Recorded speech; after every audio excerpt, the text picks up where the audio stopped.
Bien, vamos a abrir nuestras Biblias en el libro de Apocalipsis, capítulo 20. Libro de Apocalipsis, capítulo 20. En estos momentos nos encontramos en una serie especial que se introdujo en la iglesia debido a la conclusión de la Confesión de Fe de Londres de 1689 que estábamos estudiando en la escuela dominical. Y como entendíamos que la iglesia necesitaba escuchar estas cosas con más amplitud, decidimos frenar la serie de sermones que estábamos llevando el domingo en la mañana en el Sermón del Monte para introducir esta serie en la mañana y en la tarde acerca de la profecía bíblica. Hemos estado construyendo un edificio en base a cosas pasadas que hemos visto, así que si alguien viene por primera vez, le pedimos o le sugerimos que si es posible puedan escuchar los casetes de lo que se predicó antes. Antes de leer los primeros 10 versículos del capítulo 20 de Apocalipsis, vamos a tener un momento de oración. Una vez más, oh bendito Señor y Dios nuestro, Dios de la historia, Dios de la redención, nosotros queremos darte las gracias a ti, porque como dice tu palabra, en Cristo Jesús nos has abierto el entendimiento para que sepamos cuál es la esperanza a la cual tú nos has llamado. Gracias, oh Señor, por tu palabra. Gracias por la revelación que tú diste a tus siervos, los profetas y a los apóstoles de Cristo. Y gracias también por la iluminación de tu Espíritu que nos permite poder alimentarnos de estas cosas en el día de hoy. Señor, entendemos que hay aguas en tu palabra en las cuales puede nadar un niño. Hay otras aguas en tu palabra en la cual puede ahogarse un experto. Y nosotros queremos ahora venir como niños delante de ti a suplicarte que tú nos ayudes, que tú nos asistas, para que podamos no solamente interpretar correctamente tu palabra, sino también para que podamos aplicarlas en nuestra vida diaria y atesorarlas en el corazón. Bendícenos ahora, oh Señor, danos la iluminación de tu Espíritu. Te lo suplicamos en el nombre de Jesús. Amén. Apocalipsis capítulo 20, versículos 1 al 10. Vi a un ángel que descendía del cielo con la llave del abismo y una gran cadena en la mano, y prendió al dragón, la serpiente antigua que es el diablo y Satanás, y lo ató por 1000 años, y lo arrojó al abismo y lo encerró, y puso sus sellos sobre él para que no engañase más a las naciones hasta que fuesen cumplidos 1000 años. Y después de esto debe ser desatado por un poco de tiempo. Y vi tronos, y se sentaron sobre ellos los que recibieron facultad de juzgar. Y vi las almas de los decapitados por causa del testimonio de Jesús y por la palabra de Dios, los que no habían adorado a la bestia ni a su imagen, y que no recibieron la marca en sus frentes ni en sus manos, y vivieron y reinaron con Cristo 1000 años. Pero los otros muertos no volvieron a vivir hasta que se cumplieron 1000 años. Esta es la primera resurrección. Bienaventurado y santo el que tiene parte en la primera resurrección. La segunda muerte no tiene potestad sobre estos, sino que serán sacerdotes de Dios y de Cristo, y reinarán con él 1000 años. Cuando los 1000 años se cumplan, Satanás será suelto de su prisión, y saldrá a engañar a las naciones que están en los 4 ángulos de la tierra, a Gog y a Magog, a fin de reunirlos para la batalla, el número de los cuales es como la arena del mar. Y subieron sobre la anchura de la tierra, y rodearon el campamento de los santos y la ciudad amada. Y de Dios descendió fuego del cielo y los consumió. Y el diablo que los engañaba fue lanzado en el lago de fuego y azufre, donde estaban la bestia y el falso profeta, y serán atormentados día y noche por los siglos de los siglos. La semana pasada estudiamos los versículos 1 al 3 de este capítulo. Hoy en la mañana vamos a estudiar los versículos 4 al 6, y esta tarde, si el Señor así nos lo permite, estudiaremos los versículos 7 al 10. Ahora bien, hermanos, para interpretar satisfactoriamente el Apocalipsis, hay algunas claves que debemos tomar en cuenta. En primer lugar, debemos tomar en cuenta que se trata de un libro en el que abundan los símbolos, y por lo tanto debemos interpretarlo a la luz de aquellos textos de las Escrituras que han sido escritos en un lenguaje literal, en un lenguaje llano y sencillo. Siempre que nos enfrentemos con una porción oscura de la palabra de Dios, o que haya sido escrita en un lenguaje simbólico, debemos interpretar esa sección de la palabra de Dios a la luz de aquellos pasajes que han sido escritos en lenguaje claro y literal. Los pasajes claros deben iluminar a aquellos que no son tan claros. En segundo lugar, otra clave. Debemos tomar en cuenta la estructura general del libro y su tema central. El Apocalipsis posee varias secciones paralelas en las que se describe a través de una serie de visiones la lucha de la iglesia en la presente era evangélica y la victoria final del pueblo de Dios sobre las huestes del mal. Ese es el tema central del libro de Apocalipsis. En este libro, cada sección describe lo mismo que la sección anterior, solo que desde otra perspectiva y dando preeminencia a un detalle más que a otro. En ese sentido, el libro de Apocalipsis es muy similar al libro de Daniel. Los que han leído el libro de Daniel recordarán que en este libro, en el de Daniel, se describen simbólicamente en el capítulo 2 del libro los 4 grandes imperios que habrían de gobernar el mundo desde la época de Daniel hasta el nacimiento del Señor Jesucristo. Nabucodonosor tuvo un sueño de una gran estatua. Daniel interpreta el sueño y le hace ver a Nabucodonosor que cada una de las partes de esa estatua simbolizaba un reino. ¿Cuáles son esos reinos? Babilonia, el reino en el que vivía Daniel. Luego vinieron los medos y los persas que destruyeron Babilonia. Luego vinieron los griegos, quienes al mando de Alejandro el Grande destruyeron a los medos y a los persas. Y luego vinieron los romanos, el imperio que estaba gobernando el mundo cuando nuestro Señor Jesucristo nació. Así que en el capítulo 2 de Daniel, a través de la visión de una estatua, nosotros vemos el devenir de la historia desde la época de Daniel hasta el nacimiento de nuestro Señor Jesucristo. Pero seguimos leyendo el libro de Daniel, el capítulo 3, 4, 5, 6, no son proféticos, son históricos, relatan varias escenas de la vida de Daniel y sus amigos. Llegamos al capítulo 7, otro capítulo profético, y allí se describe la misma cosa descrita en el capítulo 2, solo que a través de otros símbolos, 4 bestias que suben de la tierra: Babilonia, los medo-persas, los griegos, los romanos. Gracias al Señor que en esto por lo menos coinciden todos los exégetas, sean de la escuela que sean.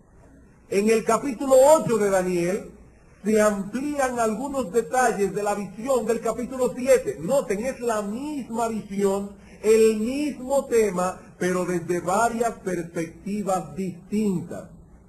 Esa es la estructura que encontramos en el libro de Apocalipsis. Noten que en el libro de Apocalipsis se vuelve vez tras vez sobre el tema de la segunda venida de Cristo, o sobre el tema del juicio que será llevado a cabo cuando Cristo vuelva. Vamos al capítulo 6 de Apocalipsis por un momento. El capítulo 6 de Apocalipsis comienza hablándonos de un jinete que sale en un caballo blanco, al que le fue dada una corona y salió venciendo y para vencer. Vean el versículo 1. Vi cuando el Cordero abrió uno de los sellos, y oí a uno de los 4 seres vivientes decir con voz de trueno: ven y mira. Y miré, y he aquí un caballo blanco. Noten los detalles. Y el que lo montaba tenía un arco, y le fue dada una corona, y salió venciendo y para vencer. ¿Quién es ese jinete?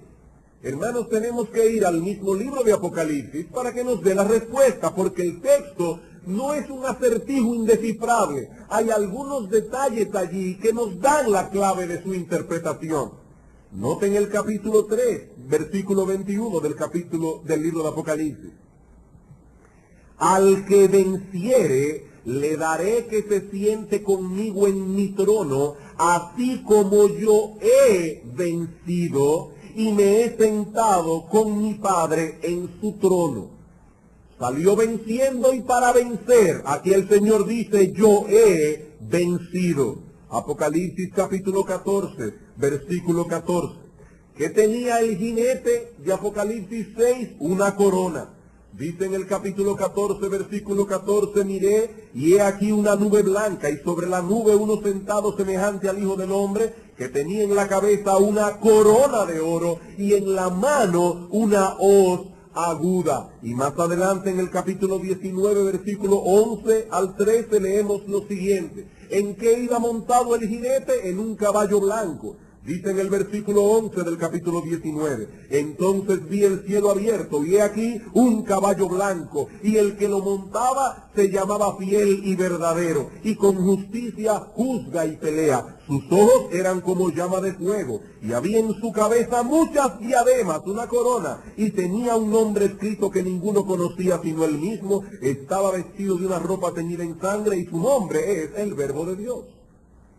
Hermanos, ¿quién es el jinete de Apocalipsis 6 que sale en un caballo blanco con una corona y sale venciendo y para vencer? Ese jinete es Cristo, que venció a Satanás en la cruz del Calvario y a través de toda esta era evangélica ha ido llevando a su iglesia de victoria en victoria, porque las puertas del Hades no han prevalecido contra ella. Ahora, ¿cómo concluye el capítulo 6 de Apocalipsis? Vean los versículos 14 al 17 del capítulo 6.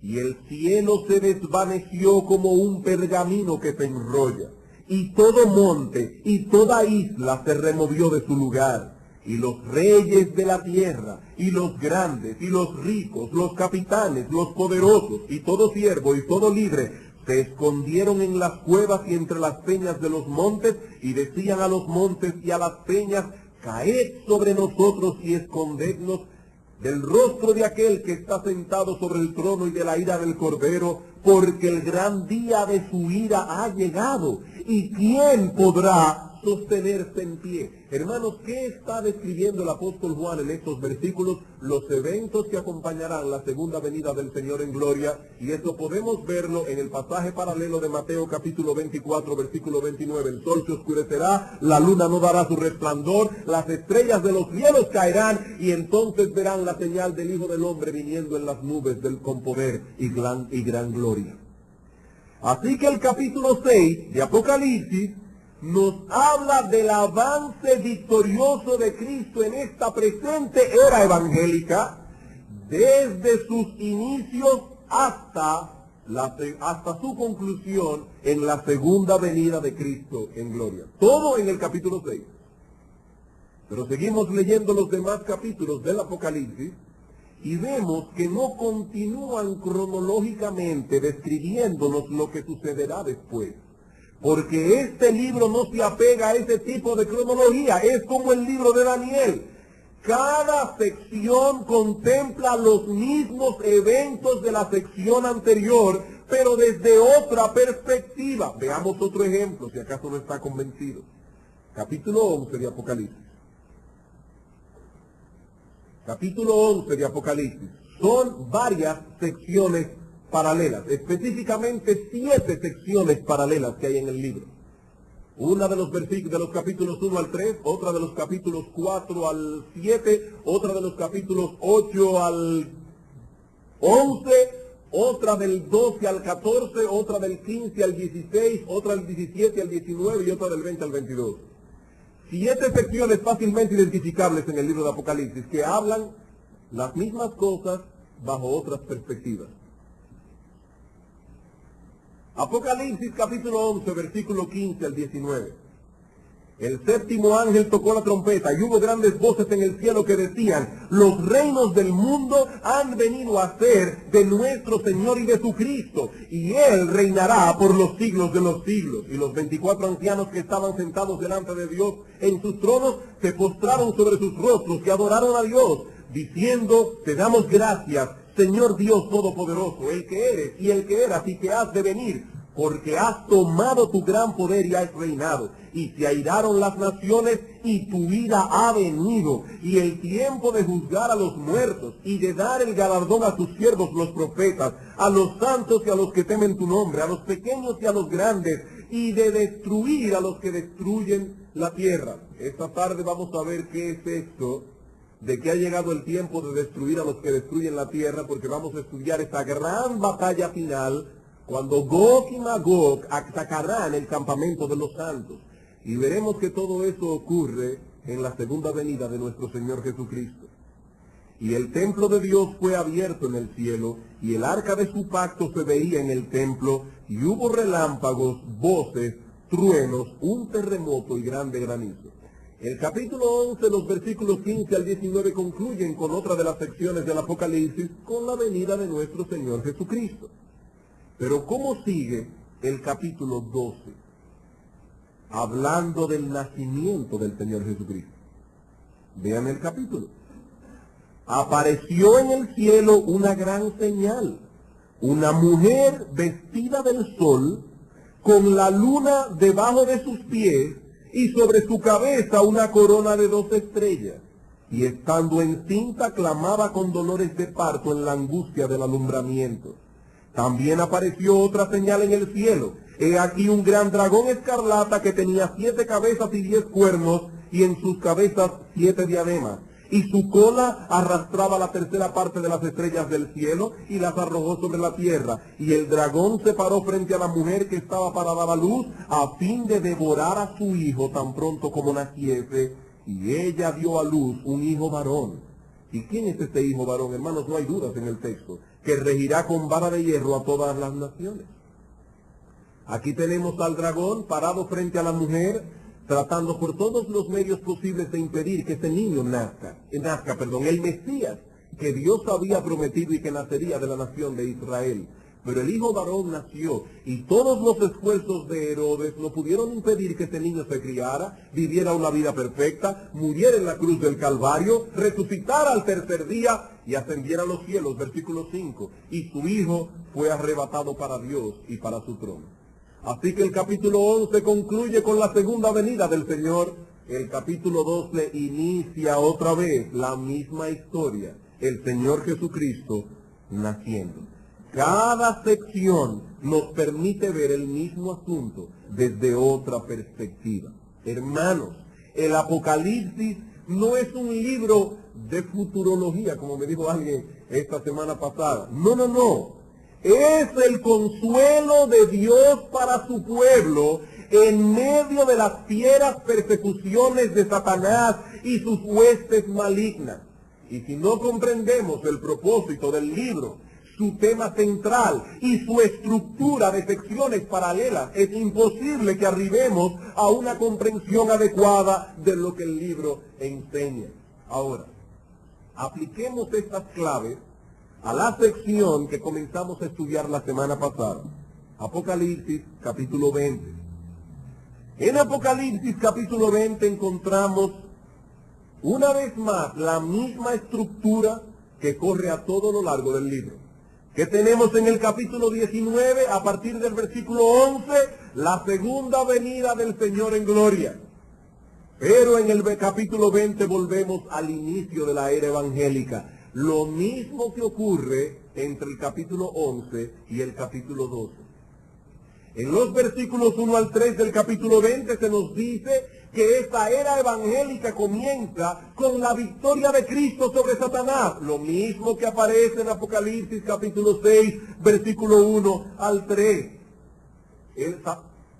La victoria de Cristo, sobre Satanás, el cual ha sido restringido por el Señor para que no pueda frenar el avance de la iglesia. No podemos repetir todo lo que dijimos la semana pasada acerca del evento descrito aquí, pero vimos que el testimonio unánime de Cristo y los apóstoles es que Satanás fue atado en la primera venida de Cristo, que ese hecho ya ocurrió. ¿Y eso qué significa? ¿Acaso no es cierto que Satanás continúa actuando en el mundo y diseminando su reino de maldad? Sí, todo eso es cierto, Pero el texto de Apocalipsis 20 habla de una restricción muy específica. Allí se dice que Satanás fue atado para que no engañase más a las naciones. Ahora, que no las engañase, ¿en qué sentido? Hermanos, el mismo texto lo aclara. Vean el versículo 7. Les repito, este texto lo estudiaremos esta noche con más amplitud. Pero leamos ahora.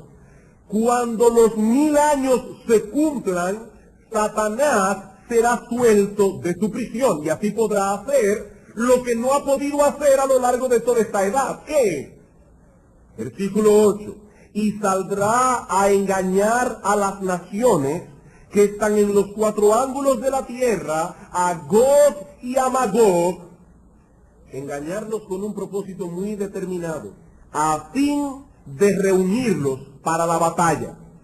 ¿Qué batalla? Versículo 9. Y subieron sobre la anchura de la tierra y rodearon el campamento de los santos y la ciudad amada. Del engaño del que se está hablando aquí es el engaño de Satanás a las naciones, que los congregará y los reunirá con el propósito de exterminar la iglesia. Pero Cristo impedirá que tal cosa ocurra.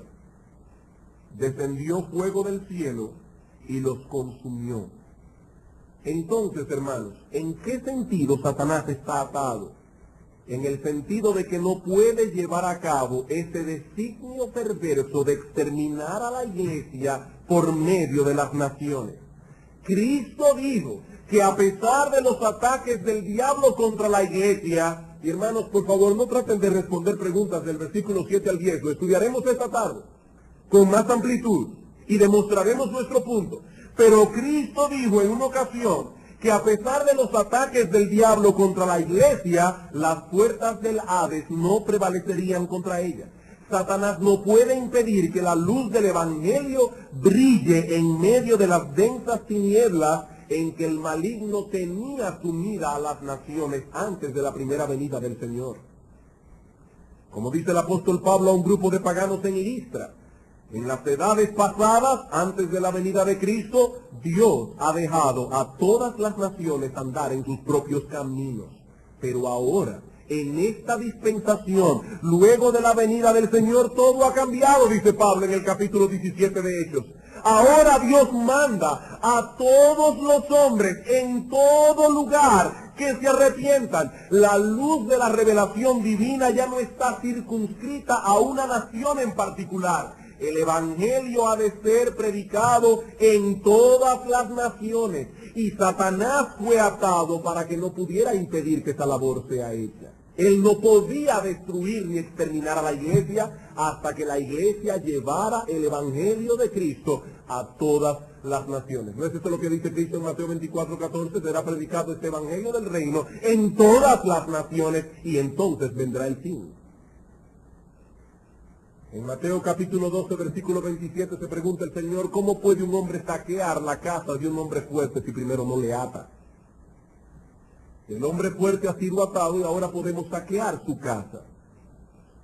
En Hebreos capítulo 12, versículo 14 dice, así como los hijos participaron de carne y sangre, así también Cristo participó de carne y sangre para que pudiese destruir por medio de la muerte al que tenía el imperio de la muerte, esto es al diablo, y para poder liberar a todos los que estaban esclavizados a Satanás por el temor de la muerte.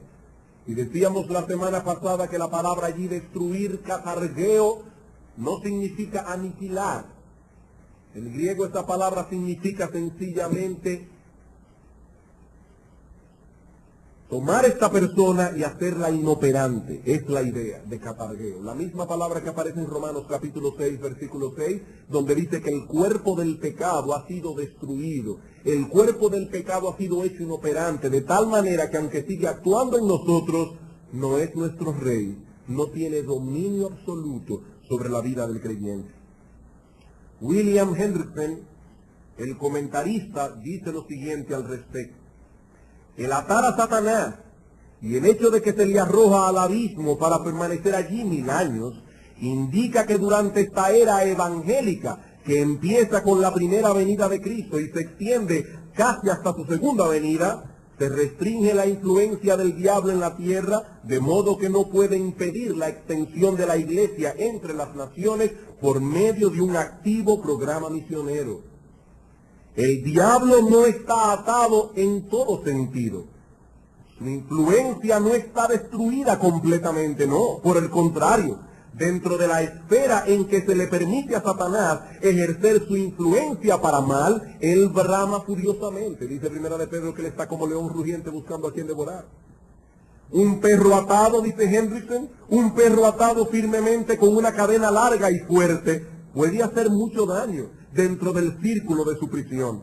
Sin embargo, fuera de aquel círculo, el animal no puede hacer ningún daño a nadie. Asimismo, Apocalipsis 21 al 3 nos enseña que el poder de Satanás está refrenado y su influencia restringida respecto a una sola cosa. ¿El qué? Para que no engañe más a las naciones. Él no puede destruir a la iglesia como una poderosa organización misionera, publicadora del Evangelio a todas las naciones. He aquí, hermanos, en qué sentido Satanás está atado. Bien, hasta aquí, en esta breve introducción, lo que vimos la semana pasada. En la mañana de hoy vamos a considerar los versículos 4 al 6, en los cuales se nos describe más ampliamente el reino de 1000 años, que ha suscitado tanta controversia entre los exégetas. Y para ello vamos a responder dos preguntas concernientes al reino milenial. Primera pregunta: ¿dónde y cuándo toma lugar ese reino? Segunda pregunta: ¿quiénes participan de ese reino? Pero antes de pasar a considerar nuestra primera pregunta, hermanos, quiero hacer una advertencia. Debido a que el pasaje que vamos a estudiar es muy simbólico, y en segundo lugar, debido al prejuicio que muchos tienen ya en sus mentes, este pasaje tiene muchas cosas difíciles de entender. No porque el pasaje en sí sea tan difícil. Si no tuviéramos ningún prejuicio fuera muy fácil, pero tenemos demasiados prejuicios. Así que yo les pido que pongan sus mentes bien alertas para dejar que la palabra de Dios se interprete por sí misma y que echemos a un lado la opinión de los expertos. Vamos a dejar que sea la palabra de Dios que hable por sí sola y que se interprete los pasajes claros interpretando aquellos que no son tan claros. Bien, ¿dónde y cuándo toma lugar este reino de 1000 años? Primera pregunta, vamos a leer los versículos 4 al 6. Y vi tronos, y se sentaron sobre ellos los que recibieron facultad de juzgar. Y vi las almas de los decapitados por causa del testimonio de Jesús y por la palabra de Dios, los que no habían adorado a la bestia ni a su imagen, y que no recibieron la marca en sus frentes ni en sus manos, y vivieron y reinaron con Cristo 1000 años. Pero los otros muertos no volvieron a vivir hasta que se cumplieron 1000 años. Esta es la primera resurrección. Bienaventurado y santo el que tiene parte en la primera resurrección. La segunda muerte no tiene potestad sobre estos, sino que serán sacerdotes de Dios y de Cristo y reinarán con él 1000 años. Lo primero que vemos en nuestro texto es que una vez más Juan nos recuerda que lo que está describiendo aquí es una visión. Versículo 1, vi un ángel. Versículo 4, y vi tronos. Este pasaje, hermanos, contiene un alto contenido simbólico. Es una visión. Por lo tanto, al acercarnos al estudio de estos versículos, repito, debemos guiarnos por otros textos claros de las Escrituras, que están escritos en un lenguaje llano y literal. Pasemos entonces a considerar nuestra primera pregunta. ¿Dónde toma lugar este reino de 1000 años? Algunos dirán rápidamente, en la tierra de Palestina, y más específicamente en la ciudad de Jerusalén. El problema es que varios detalles de nuestro texto nos llevan a la conclusión de que ese reino toma lugar en el cielo, no en la tierra. El reino del que se habla aquí, de 1000 años, no ocurre en ninguna ciudad terrenal, no ocurre en ninguna parte de este planeta. Ese reino se lleva a cabo en el cielo. Veamos el versículo 4 otra vez. Dice aquí, vi tronos y se sentaron sobre ellos los que recibieron facultad de juzgar. ¿Quiénes se sentaron? Vi almas de personas que habían sido decapitadas. Versículo 6. ¿Y qué hacían esas almas? Dice al final del versículo 6, serán sacerdotes de Dios y de Cristo y reinarán con Él, con Cristo, al lado de Cristo, por 1000 años. La ubicación de esos tronos y de Cristo es la clave para ubicar dónde se da este reino. Evidentemente, si podemos ubicar dónde están los tronos y dónde está Cristo, no habrá problemas. Vamos a poder entender dónde ocurren estos 1000 años. Ahora bien, la expresión 1000 años aparece en el pasaje 2 veces en los versículos 2 y 3. 3 veces en los versículos 4 al 6. O sea, 5 veces por todo. Y creo que la mayoría de los exégetas, por no decir todos, no importa de la escuela que sean, están de acuerdo en que los 1000 años que se mencionan en los versículos 1 al 3 son los mismos 1000 años que se mencionan en los versículos 4 al 6. Es de los mismos 1000 años que se está hablando aquí. No podemos sumar 1000 años en un versículo, 1000 años en el otro. No. Se está hablando de que Satanás fue atado 1000 años. De que los santos reinaron con Cristo 1000 años. No son 2000 años. Son los mismos 1000 años. En el mismo tiempo en que Satanás esté atado, en ese mismo tiempo los santos estarán reinando. Eso, hermanos, estamos todos de acuerdo. Aquí no hay problema. Ahora bien, ¿qué decíamos la semana pasada? Que Satanás fue atado en la primera venida de Cristo. Entonces, no dudamos en afirmar que ese período de tiempo señalado aquí por la expresión simbólica de 1000 años está teniendo lugar en este mismo instante, en la presente era evangélica. Ese reino milenial está teniendo lugar ahora, en estos momentos. En estos momentos estamos atravesando por ese período que corresponde a esos 1000 años. ¿Dónde entonces es que ocurre ese reino milenial? ¿Dónde es que están reinando los santos? Indudablemente, hermanos, en el cielo. Y esto por 3 razones básicas. Primera razón, porque en estos momentos Cristo está en el cielo. Y estos santos están con Él. Vean el capítulo 12, versículo 5. Y ella dio a luz a un hijo varón, Cristo, que regirá con vara de hierro a todas las naciones, y su hijo fue arrebatado para Dios y para su trono. Satanás no pudo impedir que su obra redentora sea llevada a cabo, y Cristo está ahora mismo sentado en los cielos al lado de su Padre. Capítulo 5 de Apocalipsis. Versículo 6.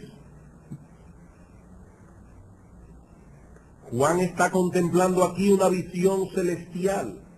Y miré, y vi que en medio del trono y de los 4 seres vivientes y en medio de los ancianos estaba en pie un cordero como inmolado que tenía 7 cuernos y 7 ojos, los cuales son los 7 espíritus de Dios enviados por toda la tierra.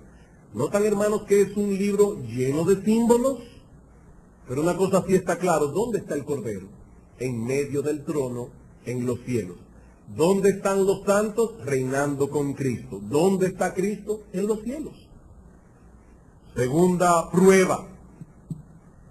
Como hemos visto ya, Juan nos dice que vio unos tronos. Y vi tronos, dice él. Pregunta, ¿dónde están esos tronos?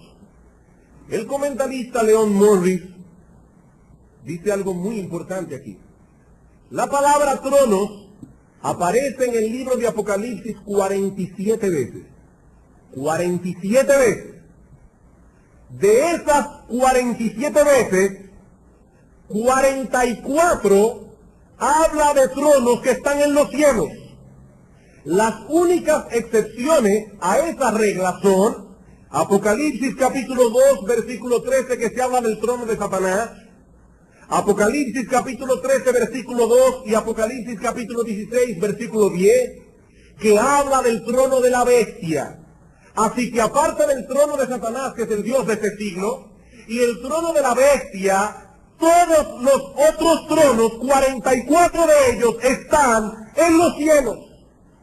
Y Juan dice aquí, esos santos no solo estaban con Cristo, el cual está en los cielos, sino que estaban sentados en tronos. Y todas las veces que aparece la palabra tronos en el Apocalipsis, habla de tronos en los cielos, no en la tierra. Tercera prueba, y para mí la más contundente de todas. ¿Quiénes se sentaron en esos tronos? Eso lo veremos más ampliamente ahora en el segundo punto. Solamente permítanme leer el texto y compararlo con otros. ¿Quiénes se sentaron en esos tronos? Dice aquí, versículo 4 del capítulo 20. Vi tronos, y se sentaron sobre ellos los que recibieron facultad de juzgar. Y vi las almas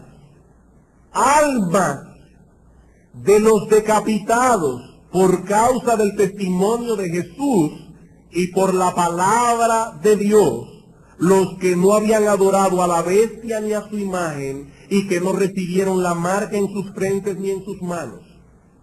¿Quiénes eran estas personas? Almas, muchas de las cuales habían sido martirizadas por dos cosas: el testimonio de Jesús y la palabra de Dios. Ahora vamos conmigo por un momento a Apocalipsis capítulo 6, a ver dónde están esas almas.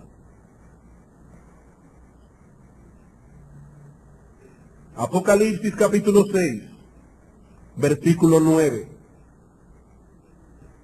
Hermanos, si dejamos que la Escritura se interprete ella misma, no vamos a tener problema. El problema viene cuando venimos a la Escritura con un prejuicio, a imponer un patrón que los expertos nos han dicho que así es como debemos interpretar el Apocalipsis. ¿Qué dice el versículo 9? Cuando abrió el quinto sello, vi bajo el altar las almas de los que habían sido muertos por causa de la palabra de Dios y por el testimonio que tenían. Y decían a gran voz, clamaban diciendo: ¿hasta cuándo, Señor santo y verdadero, no juzgas y vengas nuestra sangre en los que moran en la tierra? Y se le dieron vestiduras blancas, y se les dijo que descansasen todavía un poco de tiempo hasta que se completara el número de sus consiervos y sus hermanos, que también habían de ser muertos como ellos. Hermanos, ¿dónde están esas almas? Están bajo el altar. Están clamando porque Dios haga justicia en la tierra, porque ellos están en alma en los cielos. Y hermanos, solamente hay que leer el versículo 9 y compararlo con el Apocalipsis 24 y ver que es casi la misma terminología. Vi las almas de los que habían sido muertos por causa de la palabra de Dios y por el testimonio que tenían. ¿Y qué nos dice el capítulo 20, versículo 4? Vi las almas de los decapitados por causa del testimonio de Jesús y por la palabra de Dios. ¿Dónde entonces, hermanos, se lleva a cabo este reino de 1000 años? ¿En Jerusalén? No, en los cielos, donde está Cristo, donde están los tronos y donde están estas almas esperando su resurrección. Bien, hermanos, habiendo visto dónde y cuándo ocurre este reino de 1000 años, veamos ahora en segundo lugar quiénes participan de ese reino. ¿Quiénes participan de ese reino? No hay ninguna palabra en el texto que indique que sea un reino terrenal en Jerusalén donde los judíos estarán reinando.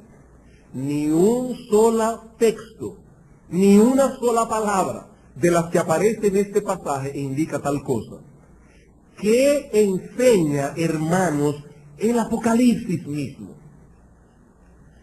Bueno, primeramente el texto da preeminencia a los santos que han sido martirizados por causa de su fe en Cristo. No olviden que cuando Juan escribió Apocalipsis capítulo 20, la iglesia estaba pasando por una fuerte persecución de parte del Imperio Romano. El mismo apóstol Juan estaba desterrado en la isla de Patmos.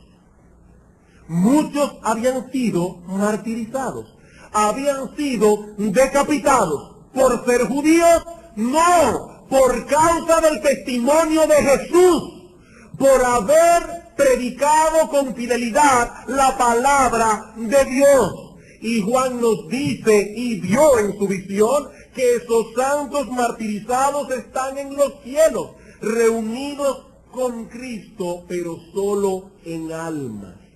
Vi sus almas. ¿Por qué? Porque cuando el hombre muere hay una separación del alma y del cuerpo. Eso es la muerte. Una separación del alma y del cuerpo. Vamos a Génesis capítulo 35. Génesis capítulo 35, versículos 16 al 18. Aquí se nos narra el nacimiento de Benjamín, el último hijo de Jacob con Raquel. Dice que el parto fue muy dificultoso. Dice en el versículo 16. Después partieron de Betel, y había aún como media legua de tierra para llegar a Éfrata, cuando dio luz Raquel, y hubo trabajo en su parto. Y aconteció, como había trabajo en su parto, que le dijo la partera: no temas, que también tendrás este hijo. Y aconteció que al salírsele el alma, pues murió, llamó su nombre Benoni, mas su padre lo llamó Benjamín. ¿Cómo se describe la muerte aquí? Al salírsele el alma. Santiago capítulo 2, Santiago capítulo 2, versículo 26.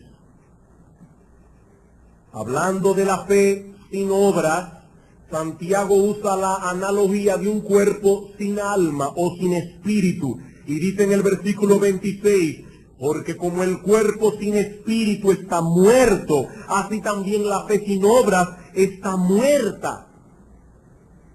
En el caso del creyente, cuando muere, su cuerpo es enterrado y queda en la tumba hasta la resurrección de su cuerpo.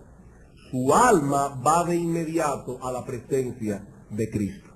¿Recuerdan ustedes cuando Esteban fue martirizado en Hechos capítulo 7? Como oró él: Señor Jesús, recibe mi espíritu. Señor Jesús, recibe mi espíritu. En 2 Corintios capítulo 5, versículos 6 al 8 se nos enseña la misma cosa. Dice el apóstol Pablo, versículo 6, así que vivimos confiados y siempre y sabiendo que entre tanto que estamos en el cuerpo, estamos ausentes del Señor. Versículo 8, pero confiamos y más quisiéramos estar ausentes del cuerpo y presentes al Señor. Cuando un cristiano muere no se queda durmiendo. Cuando un cristiano muere va de inmediato a la presencia del Señor. Filipenses capítulo 1, versículo 21 al 24. Yo sé que para muchos estas cosas es el ABC, para otros no. Por eso, hermanos más maduros, tengan un poco de paciencia, porque queremos presentar esto lo más claro y sencillo posible.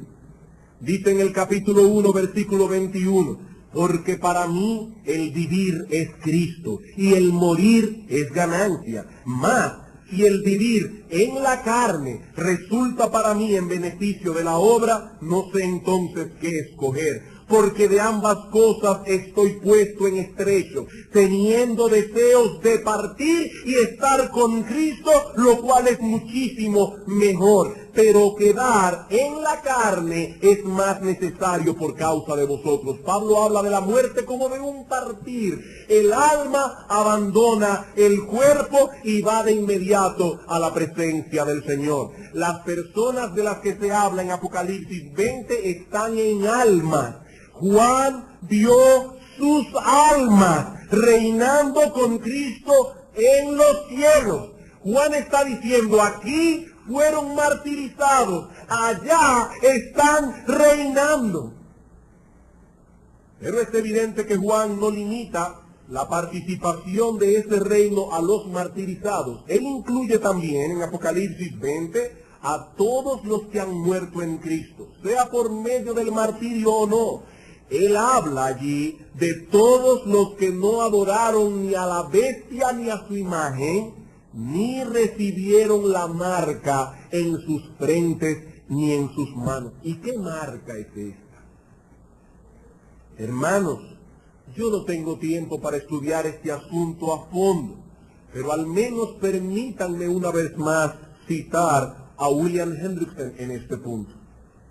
Para poder entender la expresión la marca de la bestia, es preciso recordar que en aquel tiempo no solo el ganado, sino también los esclavos eran señalados o marcados. Aquella marca significaba, este esclavo en particular es la propiedad o el siervo de este amo.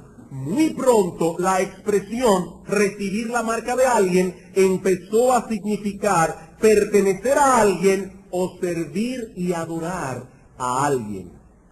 Dejen hacer un paro aquí. Vamos a Apocalipsis capítulo 14 para demostrar lo que Hendrickson está diciendo. Apocalipsis capítulo 14. Tener la marca de alguien es lo mismo que pertenecer a alguien, servir a alguien, adorar a alguien.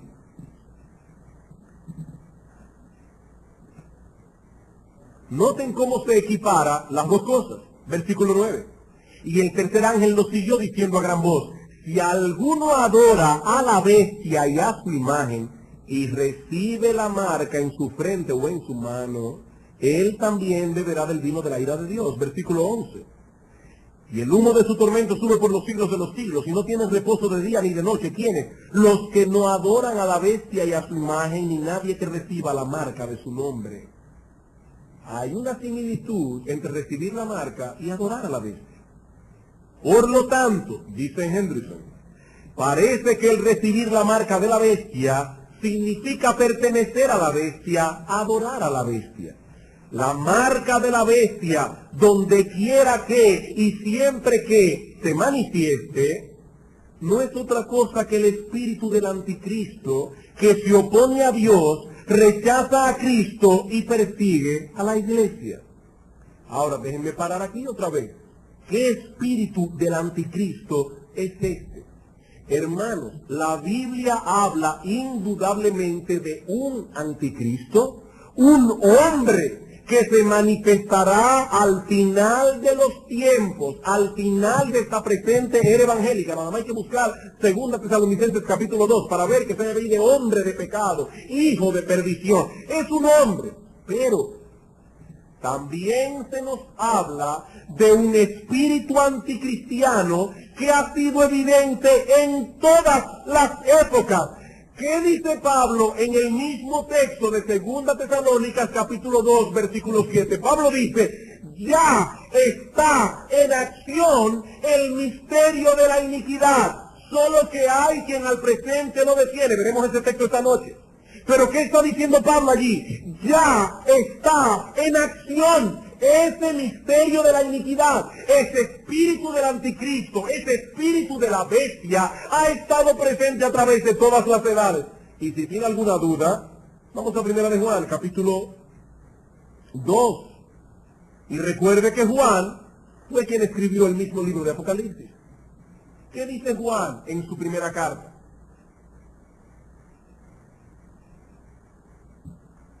Versículo 18. Hijitos, ya es el último tiempo. O sea, es el último siglo, la última era, no siglo de 1000 años, o de 100 años, perdón, sino el siglo como lo explicamos en un sermón anterior. Hijitos, ya es el último tiempo.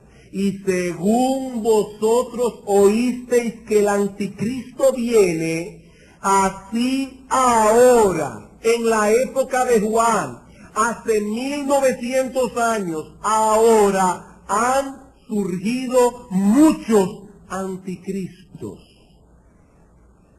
Ya está en acción el misterio de la iniquidad.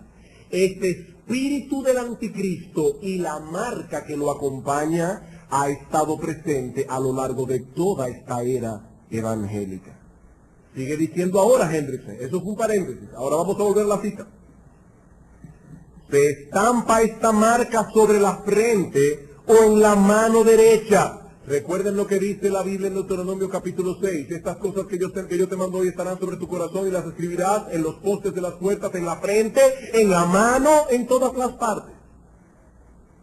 Dice aquí, la frente es simbólica de la mente, los pensamientos y la filosofía de una persona. La mano derecha es simbólica de sus hechos, su actividad, su ocupación, etcétera. Por tanto, el recibir la marca de la bestia sobre la frente o en la mano derecha indica que la persona señalada de esta manera pertenece a la compañía de aquellos que persiguen a la iglesia y que este espíritu anticristiano se manifiesta preeminentemente en lo que este individuo piensa, en lo que dice o aún más enfáticamente en lo que hace. Esa es la marca del anticristo. Eso es lo que identifica a aquellos que pertenecen al anticristo. Sus pensamientos, sus acciones son del mundo, son contra Dios, son contra la iglesia, son contra el pensamiento cristiano. Esa es, hermanos, la marca de la bestia. El 666. Por eso es que Juan dice es número de hombre. 7 es número de perfección en todo el Apocalipsis. Pero este número no llega a 7, es 666, es número de hombre. Bien, estos que ahora reinan con Cristo en los cielos, son aquellos que manifestaron la realidad de su fe en Cristo al no doblegarse a ese espíritu anticristiano del presente siglo. Esos son los que están reinando con Cristo. Ah, pero un momento, pastor. Hay algo muy importante que usted ha pasado por alto. El pasaje dice que estos muertos volvieron a vivir. Y se dice incluso que han pasado por la primera resurrección. ¿Cómo es que usted insiste en que se trata de santos desencarnados que están reinando con Cristo en el cielo? Vamos a Apocalipsis 20 otra vez. Nuestra respuesta a esa objeción es la siguiente. La expresión "y vivieron", noten que el texto dice, al final del versículo 4, "y vivieron y reinaron con Cristo 1000 años". Algunos dicen, ahí está, ya resucitaron. No, un momento, vamos por partes. Dice allí, "y vivieron". Eso hace referencia al hecho de que estos santos que han muerto físicamente ahora disfrutan de vida espiritual en los cielos. Con esa expresión no hay ningún problema. Ahora, en cuanto a la primera resurrección, no se trata de una resurrección física, no se trata de una resurrección corporal, sino más bien del traslado de esas almas al cielo para reinar con Cristo. Algunos dirán, bueno, a mí hay que probarme eso. Está bien, vamos a probarlo. Hermanos, observemos una vez más nuestro texto con detenimiento. "Y vi tronos, y se sentaron sobre ellos los que recibieron la facultad de juzgar, y vi las almas de los decapitados". Deténganse un momento allí. La palabra decapitado en el texto griego está en tiempo perfecto, indicando que se trata de una acción ocurrida en el pasado y que continúa vigente en sus resultados en el momento en que la persona está hablando.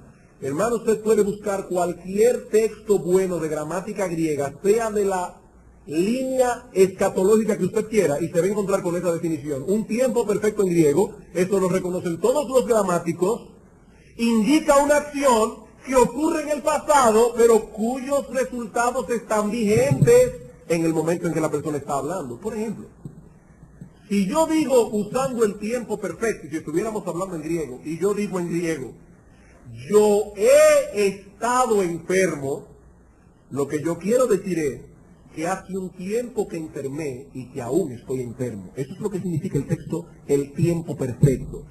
Yo he estado enfermo y todavía estoy enfermo. Bien, estas personas fueron decapitadas y permanecían en esa misma condición. Sus cuerpos en la tumba permanecían en la condición de decapitados. No olviden que este pasaje es paralelo a Apocalipsis capítulo 6, versículo 9 al 11. Vi las almas de los que habían sido muertos por causa del testimonio de Jesús. Esos cuerpos no habían sido resucitados aún ni glorificados, continuaban decapitados. Eso es lo que Juan está diciendo en Apocalipsis 24. Estas personas, por otra parte, están en alma. Vi las almas de esos cuyos cuerpos habían sido decapitados. Y en ningún lugar del Nuevo Testamento se habla de la resurrección física, de la resurrección corporal, como una resurrección del alma. No, no, no. Siempre se habla de la resurrección del cuerpo.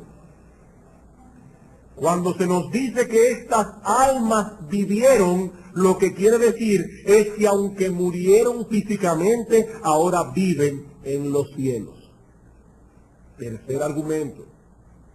La palabra de Dios no enseña un programa de varias resurrecciones, sino más bien una sola resurrección en la que todos serán levantados de la tumba al mismo tiempo. Algunos leen Apocalipsis 20 que se habla de la primera resurrección y llegan a esta conclusión. Debe tratarse de una resurrección física a la que deben seguir, lógicamente, otras resurrecciones. Si hay una primera, tiene que haber una segunda, una tercera, una cuarta, de acuerdo al número ordinal que se usa ahí. Cuando yo digo primero, estoy esperando que me digan segundo, tercero. Según este esquema, ¿cuándo es la primera resurrección? En el rapto de la iglesia antes de la tribulación. ¿Cuándo es la segunda resurrección? Después de la tribulación y antes del milenio. ¿Cuándo es la tercera resurrección? Después del milenio, y luego de la tercera viene una cuarta de los impíos. Pero hermanos, ¿es eso lo que enseñan los textos bíblicos? Vamos a Daniel capítulo 12. Y es una pena que yo no tengo tiempo para estudiar Daniel 12 con toda la amplitud que ese texto merece. Yo solamente quiero probar un punto, hermanos, un solo punto. Daniel 12:2 y 3. Muchos de los que duermen en el polvo de la tierra serán despertados. Ahora, noten, unos para vida eterna y otros para vergüenza y confusión perpetua. Allí no se habla de una resurrección solo de justos. Allí dice serán despertados, unos para vida eterna, otros ahí mismo para vergüenza y confusión perpetua. Los entendidos resplandecerán como el sol, como el resplandor del firmamento. Juan capítulo 5. Les repito, yo no puedo estudiar ese texto de Daniel, expandirlo más, pero hay algo evidente por lo menos. Los justos y los injustos resucitan al mismo tiempo. No con una diferencia de 1000 años. Juan capítulo 5, versículo 28. No os maravilléis de esto, porque vendrá hora cuando todos los que están en los sepulcros oirán su voz. Viene una hora, un tiempo, en que todos oirán la voz de Cristo. ¿Y qué pasará? Los que hicieron lo bueno saldrán a resurrección de vida. Los que hicieron lo malo a resurrección de condenación. Los buenos y los malos resucitan al mismo tiempo. Primera a los Corintios capítulo 15. Ese texto habla preeminentemente de la resurrección de los justos, pero se nos da una clave para identificar la de los injustos. Vean el versículo 20. hasta el 24. Mas ahora Cristo ha resucitado de los muertos, primicias de los que durmieron es hecho. Porque por cuanto la muerte entró por un hombre, también por un hombre la resurrección de los muertos. Porque así como en Adán todos mueren, también en Cristo todos serán vivificados, pero cada uno en su debido orden. Cristo las primicias, luego los que son de Cristo en su venida.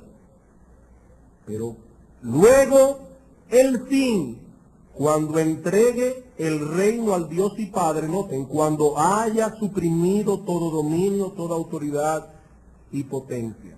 ¿Cuál es el orden que Pablo presenta aquí de la resurrección?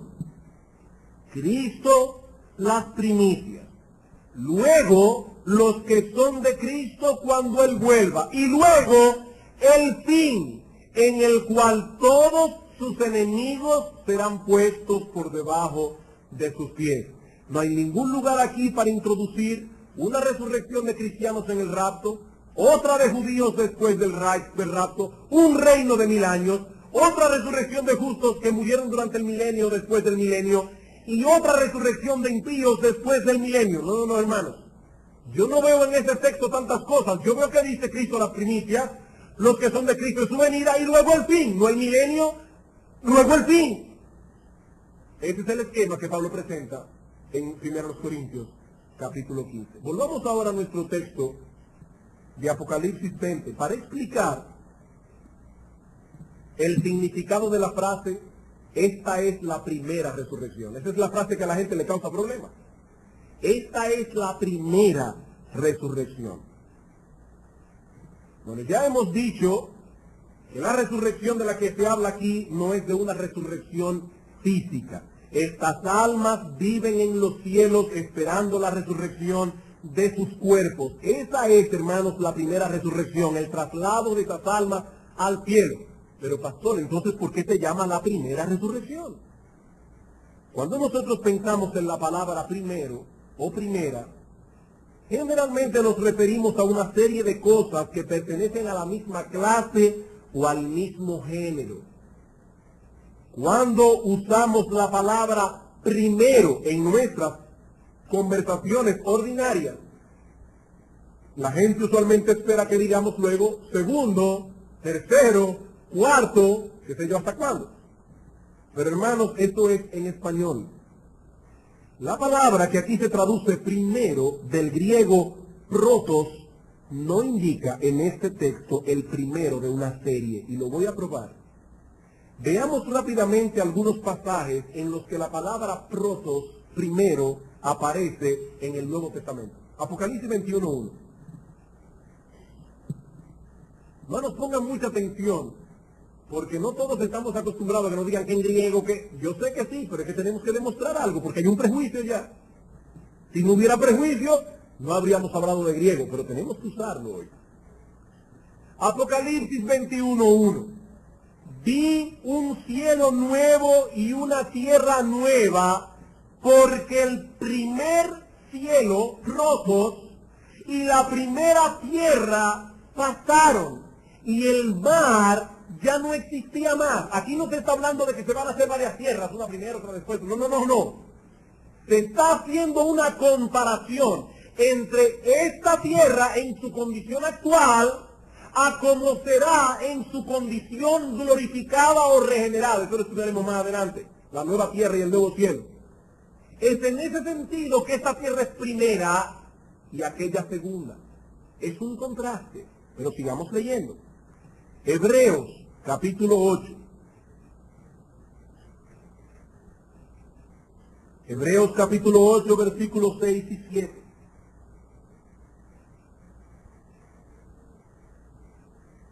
Pero ahora tanto mejor ministerio es el suyo, por cuanto es mediador de un mejor pacto, hablando de Cristo, establecido sobre mejores promesas. Porque si aquel primero, protos, hubiera sido sin defecto, ciertamente no se hubiera procurado lugar para el segundo. Otra vez el contraste entre el antiguo pacto y el nuevo pacto. el nuevo, es mejor que el primero. Versículo 13. Al decir nuevo pacto, ha dado por viejo al primero, protos. Y lo que se da por viejo y se envejece está próximo a desaparecer.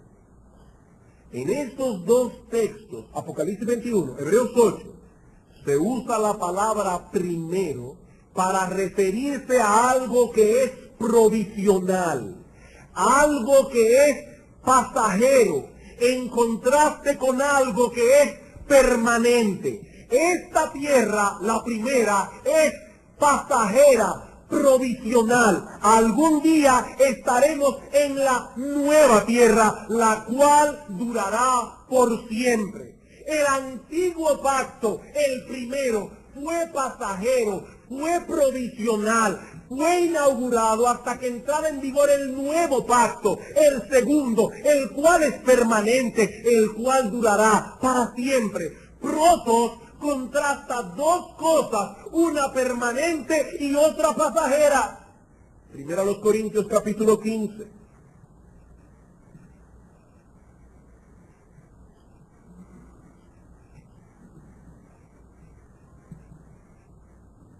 Versículo 45. Así también está escrito, fue hecho el primer hombre, Adán, alma viviente. El postrer Adán, Cristo, espíritu vivificante. Mas lo espiritual no es primero, sino lo animal, luego lo espiritual. El primer hombre es de la tierra, terrenal. El segundo hombre, que es el Señor, es del cielo. Aquí vemos otra vez el contraste. Adán no es el primer Adán en el sentido de que se crearían una serie de Adanes iguales a él. No, hermanos. Esa no es la idea que el texto quiere transmitir. Hay solo dos Adanes, Cristo y el original Adán. El segundo Adán, Cristo, es la contraparte del primer Adán. No se trata de una serie de Adanes iguales, sino todo lo contrario. Todo lo contrario. Una vez más vemos que la palabra primero, protos, se usa para hacer un contraste entre una cosa o una persona y otra. La tierra actual, la primera, es contrastada con la nueva tierra. El antiguo pacto, el primero, es contrastado con el nuevo pacto. El primer Adán es contrastado con el segundo Adán. Hay una antítesis entre el primer Adán y el segundo Adán. El primer Adán es terrenal, el segundo es espiritual. El primer Adán es animal, el segundo es celestial. Hermanos, en ninguno de estos pasajes se usa la palabra primero simplemente como un número ordinal, dando a entender que debemos seguir contando. Segundo, tercero, una primera resurrección, una segunda resurrección física. No, hermanos, no. Esa no es la idea que la palabra protos transmite en estos pasajes que se habla aquí. Se habla de lo primero como algo pasajero y provisional. Algo que entra en función solo hasta que llegue lo permanente. ¿Quieren otro ejemplo? Vamos a Apocalipsis 21.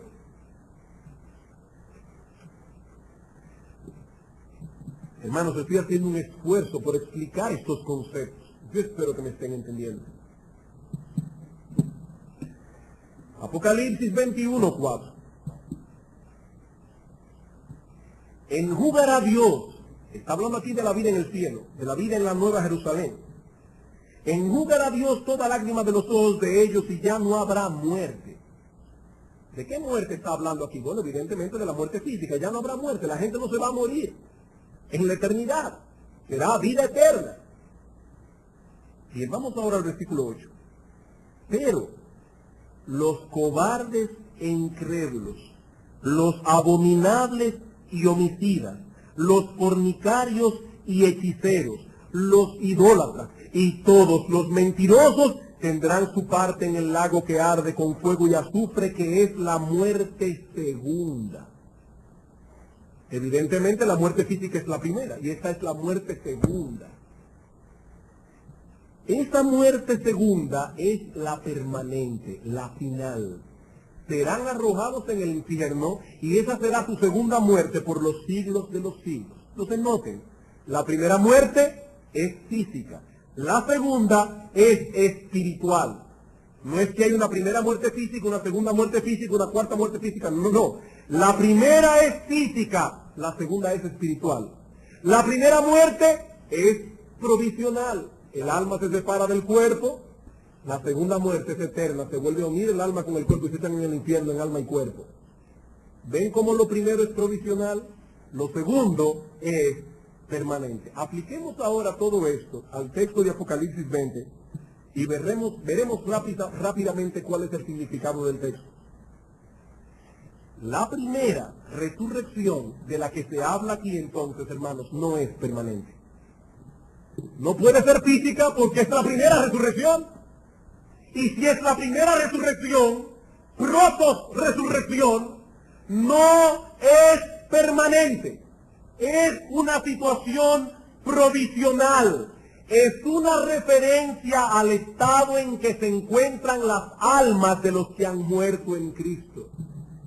Y aunque estén viviendo en estos momentos y reinando con el Señor, solo han pasado por la primera resurrección, esperan la segunda resurrección cuando sus cuerpos sean levantados de la tumba y ya no estén en alma únicamente, ya no estén en esa situación provisional. Así que la primera resurrección no es final, no es permanente. Hermano, no voy a cansarlos, pero voy a repetir el concepto otra vez. La palabra primero apunta hacia lo que es provisional en contraposición a lo que es permanente. El mundo actual es provisional. La nueva tierra es permanente. El antiguo pacto fue provisional. El nuevo es permanente. El primer Adán fue provisional. El segundo Cristo es permanente. La primera muerte es provisional. La segunda es permanente. La primera resurrección es provisional. La segunda es permanente. Las almas de los creyentes están disfrutando ahora de muchas bendiciones. Ahora mismo lo están disfrutando. Pero aguardan su estado final, cuando sus cuerpos sean unidos nuevamente a sus almas y entonces disfrutarán de las bendiciones que no son provisionales, sino que son permanentes. ¿Y qué le pasa al impío cuando muere? Dice en el versículo 5, los otros muertos no volvieron a vivir. Esos se quedaron sufriendo en alma en el infierno. Esos no volvieron a vivir. Esos no están reinando con Cristo. Esos están sufriendo en este momento. Luego, ese impío también será resucitado en cuerpo. Su cuerpo será resucitado, será unido a su alma y entonces será arrojado en el infierno en cuerpo y alma. Esa es la muerte segunda, de la que habla Apocalipsis capítulo 21, versículo 8. Cuando el creyente muere, no permanece en este estado de muerte y sufrimiento. Vive en los cielos con un alma que ha sido perfeccionada. Reina con Cristo. Esa es la primera resurrección. Más tarde, su cuerpo será resucitado, se unirá a su alma perfecta y entonces disfrutará de la vida eterna en alma y cuerpos glorificados. Esa es la segunda resurrección. Resumiendo, hermanos, gracias por vuestra paciencia, pero resumiendo, la Biblia no dice nada acerca de un reino terrenal de 1000 años que será implantado en el futuro en Jerusalén. Hermano, usted no puede sacar eso de Apocalipsis 24 al 6. No puede sacar todo eso de Apocalipsis 24 al 6. Y en ningún otro texto de la Biblia se habla de un reino de 1000 años, que no sea Apocalipsis 20. Ese es el único pasaje de las Escrituras que habla de un reino milenial. Y como ya hemos visto, es un reino que toma lugar en el cielo, no en la tierra. Es un reino presente, no futuro. Los que mueren en Cristo parten de inmediato a la presencia del Señor en alma, las cuales son perfeccionadas y permanecen con Él reinando hasta que llegue el momento de la resurrección de sus cuerpos. Es esa la escena que Juan está contemplando aquí para su propio consuelo y el consuelo de los demás creyentes que están siendo perseguidos por el Imperio Romano. Pero no quisiera concluir sin unas breves palabras de aplicación. La escena que Juan describe aquí debe servir de consuelo a todos los creyentes en Cristo Jesús. Mientras el mundo los maltrata aquí, y en algunos casos este maltrato ha llegado hasta la muerte, la palabra de Dios enseña que tan pronto cierran sus ojos, pasan a la presencia del Señor para disfrutar de ese reino que Juan vio en esa visión apocalíptica. La palabra de Dios abunda en promesas para los piadosos cuando mueren. Hermanos, ¿qué dice el Salmo 116? Es estimada a los ojos del Señor la muerte de sus santos. Y en Apocalipsis 14 dice, bienaventurados de aquí en adelante los muertos que mueren en el Señor. Bienaventurados. Somos nosotros los que quedamos con tristeza, pero ellos están bienaventurados. Ahora noten bien para quiénes es este consuelo. ¿Qué dice el salmista? Es estimada la muerte de un santo. ¿Qué dice Apocalipsis 14? Es bienaventurada la muerte de aquel que muere en el Señor. Los que guardaron el testimonio de Jesús, los que no se dejaron marcar con la marca de la bestia, los que no permitieron que este mundo los moldeara a su antojo, los que estuvieron dispuestos a sufrir persecución por causa del nombre de Cristo, los que no tuvieron ningún temor de identificarse con Él. Y ahora yo te pregunto, amigo, ¿es de ti que hablan esos textos? Nota para quién es este consuelo. Yo no quiero consolar a un alma que no necesita ser consolada, sino que más bien necesita ser asustada. ¿Para quién es este consuelo? Para los santos, para los que mueren en el Señor, para los que no se conforman a este presente siglo malo. Para esos es el consuelo. Y ahora yo te pregunto una vez más, mi amigo, ¿es de ti que habla de esos textos? Si la muerte fuese hoy tu porción, ¿participarías de la primera resurrección? ¿Abrirías tus ojos delante del trono de Cristo y escucharías su voz invitándote a compartir su trono con Él? Mi amigo, los otros muertos no volvieron a vivir. Los otros muertos no están descansando en paz, como nosotros acostumbramos a decir. No, están en estos momentos sufriendo en almas las consecuencias de su pecado, y en el día de la resurrección serán arrojados en cuerpo y alma al infierno para sufrir la muerte segunda, la cual será por los siglos de los siglos. Mi amigo, para el pecador no hay paz después de la muerte. Solo puede haber paz para aquellos que por medio de Cristo han hecho la paz con Dios, y sus vidas son ahora un reflejo de que ciertamente son amigos de Cristo, pertenecen a su pueblo, no al mundo. Son esos los que al morir se sientan en los tronos que Juan describe en Apocalipsis capítulo 20. Y para ellos es la promesa con la que quiero terminar este sermón. Apocalipsis capítulo 7. Y con esta lectura concluyo. Para esos santos es esta promesa. Apocalipsis capítulo 7, versículo 13. Entonces uno de los ancianos habló diciéndome, estos que están vestidos de ropas blancas, ¿quiénes son y de dónde han venido? Yo le dije, Señor, tú lo sabes. Y él me dijo, estos son los que han salido de la gran tribulación, y han lavado sus ropas y las han emblanquecido en la sangre del Cordero. Por esto están delante del trono de Dios, y le sirven día y noche en su templo. Y el que está sentado sobre el trono extenderá su tabernáculo sobre ellos.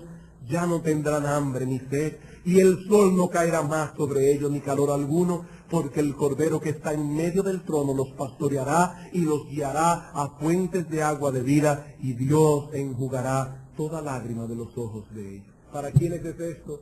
Para aquellos que mueren en el Señor. Vamos a orar.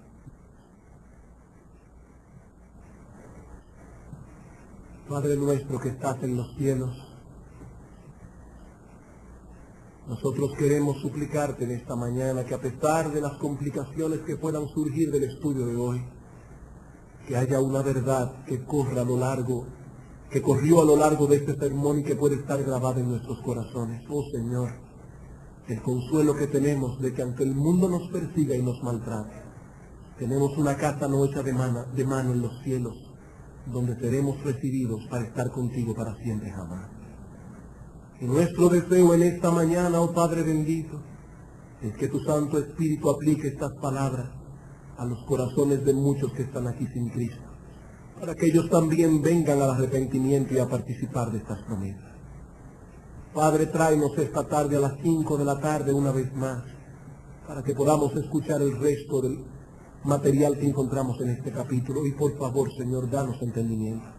Te lo suplicamos en el nombre de Jesús.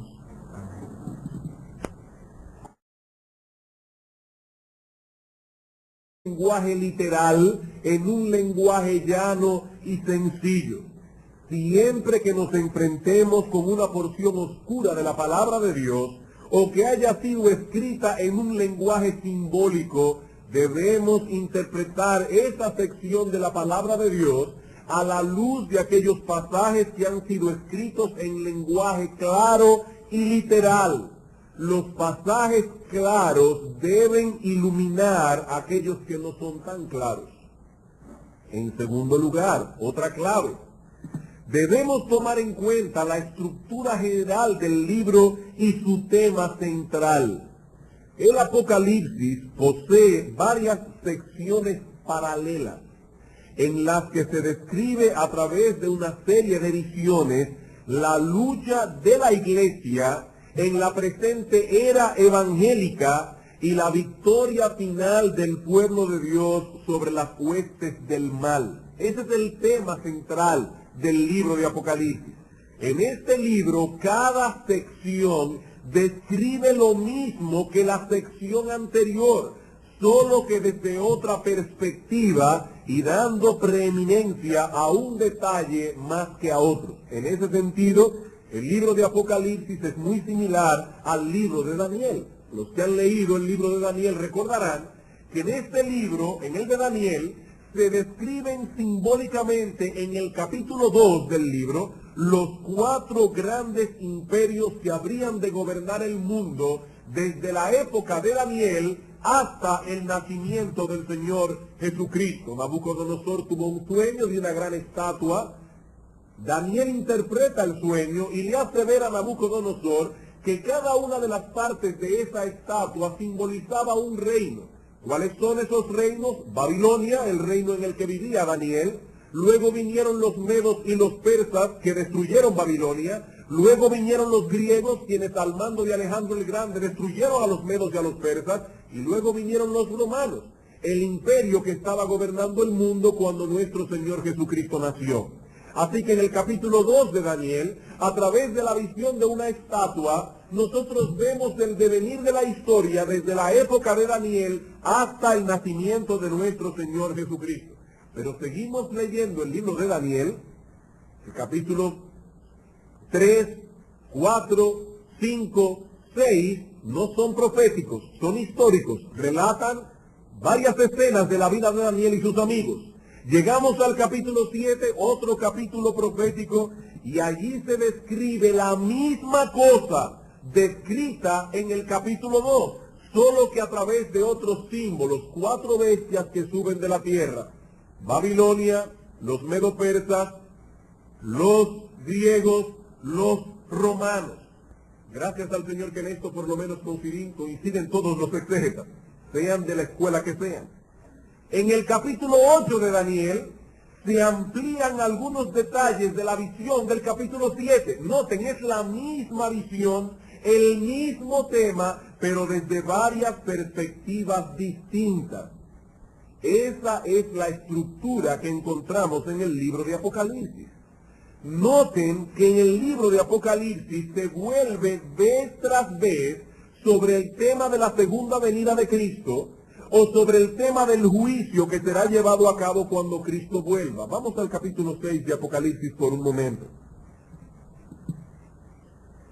El capítulo 6 de Apocalipsis Comienza hablándonos de un jinete que sale en un caballo blanco, al que le fue dada una corona y salió venciendo y para vencer. Vean el versículo 1. Vi cuando el Cordero abrió uno de los sellos y oí a uno de los 4 seres vivientes decir con voz de trueno, ven y mira. Y miré, y he aquí un caballo blanco. Noten los detalles. Y el que lo montaba tenía un arco, y le fue dada una corona, y salió venciendo y para vencer. ¿Quién es ese jinete? Hermanos, tenemos que ir al mismo libro de Apocalipsis para que nos dé la respuesta, porque el texto no es un acertijo indescifrable. Hay algunos detalles allí que nos dan la clave de su interpretación. Noten el capítulo 3, versículo 21 del libro de Apocalipsis. Al que venciere, le daré que se siente conmigo en mi trono, así como yo he vencido y me he sentado con mi Padre en su trono. Salió venciendo y para vencer. Aquí el Señor dice, yo he vencido. Apocalipsis capítulo 14, versículo 14. ¿Qué tenía el jinete de Apocalipsis 6? Una corona. Dice en el capítulo 14, versículo 14, miré, y he aquí una nube blanca, y sobre la nube uno sentado semejante al Hijo del Hombre, que tenía en la cabeza una corona de oro, y en la mano una hoz aguda. Y más adelante en el capítulo 19, versículo 11 al 13, leemos lo siguiente. ¿En qué iba montado el jinete? En un caballo blanco. Dice en el versículo 11 del capítulo 19, entonces vi el cielo abierto y he aquí un caballo blanco, y el que lo montaba se llamaba Fiel y Verdadero, y con justicia juzga y pelea. Sus ojos eran como llama de fuego, y había en su cabeza muchas diademas, una corona, y tenía un nombre escrito que ninguno conocía sino él mismo. Estaba vestido de una ropa teñida en sangre, y su nombre es el Verbo de Dios. Hermanos, ¿quién es el jinete de Apocalipsis 6 que sale en un caballo blanco con una corona y sale venciendo y para vencer? Ese jinete es Cristo, que venció a Satanás en la cruz del Calvario y a través de toda esta era evangélica ha ido llevando a su iglesia de victoria en victoria, porque las puertas del Hades no han prevalecido contra ella. Ahora, ¿cómo concluye el capítulo 6 de Apocalipsis? Vean los versículos 14 al 17 del capítulo 6. Y el cielo se desvaneció como un pergamino que se enrolla, y todo monte y toda isla se removió de su lugar, y los reyes de la tierra, y los grandes, y los ricos, los capitanes, los poderosos, y todo siervo y todo libre, se escondieron en las cuevas y entre las peñas de los montes, y decían a los montes y a las peñas, caed sobre nosotros y escondednos del rostro de aquel que está sentado sobre el trono y de la ira del Cordero, porque el gran día de su ira ha llegado, y ¿quién podrá sostenerse en pie? Hermanos, ¿qué está describiendo el apóstol Juan en estos versículos? Los eventos que acompañarán la segunda venida del Señor en gloria, y eso podemos verlo en el pasaje paralelo de Mateo capítulo 24, versículo 29. El sol se oscurecerá. Bien, vamos a abrir nuestras Biblias en el libro de Apocalipsis capítulo 20. Libro de Apocalipsis capítulo 20. En estos momentos nos encontramos en una serie especial que se introdujo en la iglesia debido a la conclusión de la Confesión de Fe de Londres de 1689 que estábamos estudiando en la escuela dominical.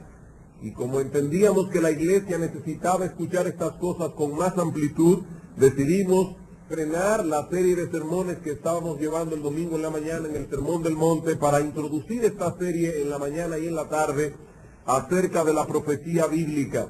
Hemos estado construyendo un edificio en base a cosas pasadas que hemos visto, así que si alguien viene por primera vez, le pedimos o le sugerimos que si es posible puedan escuchar los casetes de lo que se predicó antes. Antes de leer los primeros 10 versículos del capítulo 20 de Apocalipsis, vamos a tener un momento de oración. Una vez más, oh bendito Señor y Dios nuestro, Dios de la historia, Dios de la redención, nosotros queremos darte las gracias a ti, porque como dice tu palabra, en Cristo Jesús nos has abierto el entendimiento para que sepamos cuál es la esperanza a la cual tú nos has llamado. Gracias, oh Señor, por tu palabra. Gracias por la revelación que tú diste a tus siervos, los profetas y a los apóstoles de Cristo. Y gracias también por la iluminación de tu Espíritu, que nos permite poder alimentarnos de estas cosas en el día de hoy. Señor, entendemos que hay aguas en tu palabra en las cuales puede nadar un niño. Hay otras aguas en tu palabra en la cual puede ahogarse un experto. Y nosotros queremos ahora venir como niños delante de ti a suplicarte que tú nos ayudes, que tú nos asistas, para que podamos no solamente interpretar correctamente tu palabra, sino también para que podamos aplicarlas en nuestra vida diaria y atesorarlas en el corazón. Bendícenos ahora, oh Señor, danos la iluminación de tu Espíritu. Te lo suplicamos en el nombre de Jesús. Amén. Apocalipsis capítulo 20, versículos 1 al 10. Vi a un ángel que descendía del cielo con la llave del abismo y una gran cadena en la mano, y prendió al dragón, la serpiente antigua que es el diablo y Satanás, y lo ató por 1000 años, y lo arrojó al abismo, y lo encerró, y puso sus sellos sobre él para que no engañase más a las naciones, hasta que fuesen cumplidos 1000 años. Y después de esto debe ser desatado por un poco de tiempo. Y vi tronos, y se sentaron sobre ellos los que recibieron facultad de juzgar. Y vi las almas de los decapitados por causa del testimonio de Jesús y por la palabra de Dios, los que no habían adorado a la bestia ni a su imagen, y que no recibieron la marca en sus frentes ni en sus manos. Y vivieron y reinaron con Cristo 1000 años. Pero los otros muertos no volvieron a vivir hasta que se cumplieron 1000 años. Esta es la primera resurrección.